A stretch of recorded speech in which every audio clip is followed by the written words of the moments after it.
Al-Fattah, Allah yang maha membuka.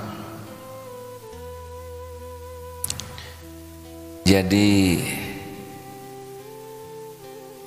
Fataha ini membuka dari yang tertutup, membuka dari yang terkunci. Allah membuka pertama adalah membuka hukum, sehingga kita jadi tahu kebenaran. Kalau kita tidak dibuka, kita tidak paham kebenaran. Nikmat yang besar kalau Allah membukakan hukum-hukumnya, sehingga aturan-aturannya, sehingga kita bisa hidup benar, bisa terbayang hidup tidak terbuka aturan, tidak terbuka jalan, pasti akan sengsara. Apa yang paling penting dibuka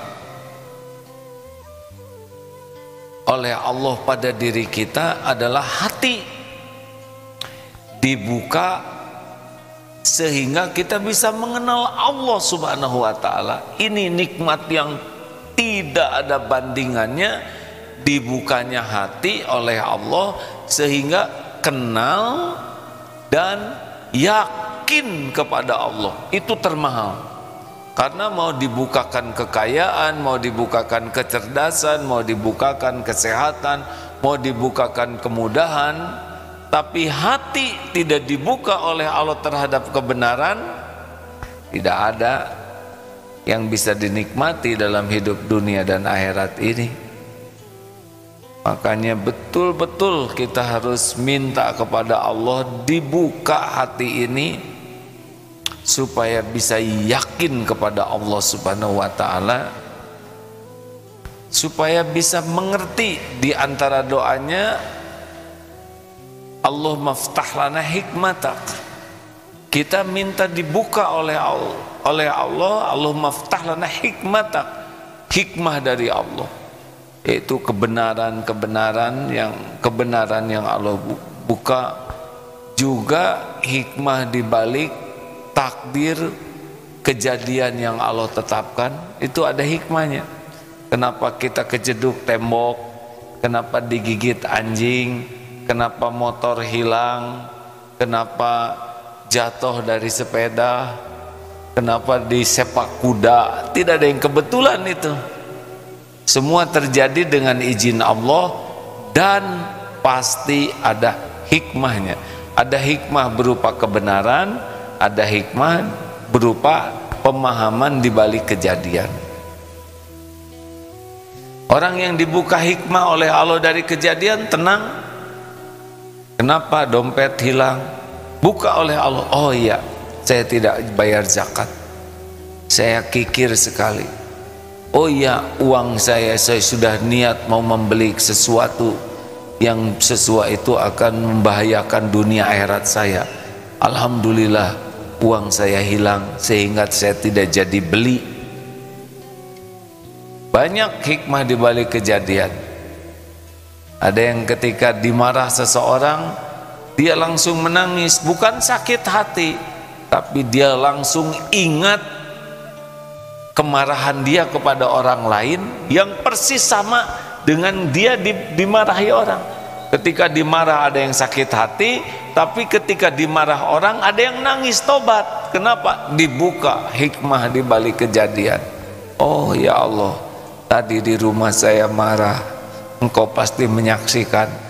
Sekarang di kantor saya dimarah dengan kemarahan yang persis sama. Astagfirullah. Jadi beda. Ada yang sakit tapi dibuka hikmah syukur. Ada yang di PHK dibuka hikmahnya oleh Allah syukur. Kalau saya tidak di PHK, saya tidak punya waktu untuk mandiri. Sekarang saya di PHK, tapi motor saya hilang, itu hasil riba, saya tahu, udah diambil tidak apa-apa, daripada ada hanya membebani hidup saya. Sengaja saya sedekahkan, tidak sanggup, ya sudah diambil saja. Karena dibuka paham lebih enak. Ketika dihina orang, dibuka hatinya oleh Allah, tahu bahwa penghinaan orang kepada kita itu lebih sederhana dibanding kehinaan yang Allah tutupi. Jadi kita dihina orang dengan penghinaan yang pedas sekali, tapi Allah membuka hatinya untuk membuat dirinya tahu kehinaan dirinya yang selama ini tidak diketahui orang lain, termasuk tidak diketahui oleh orang yang menghina.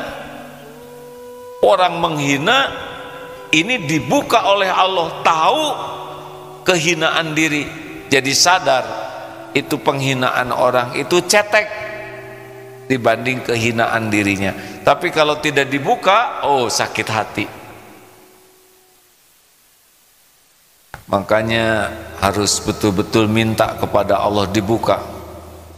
Allahumma aftah lana hikmatak wansur alaina rahmatak ya dzal jalali wal ikram. Minta dibuka. Dibuka apalagi selain dibuka mendapatkan hidayah, dibuka memahami hikmah, dibuka lagi oleh Allah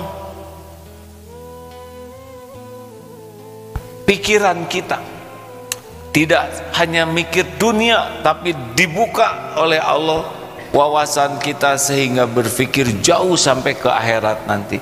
Karena ada orang yang ketutup saja hanya mikirkan duniawi, dunia.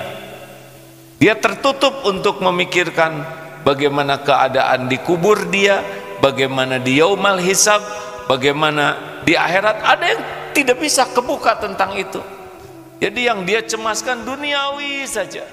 Tapi kalau dibuka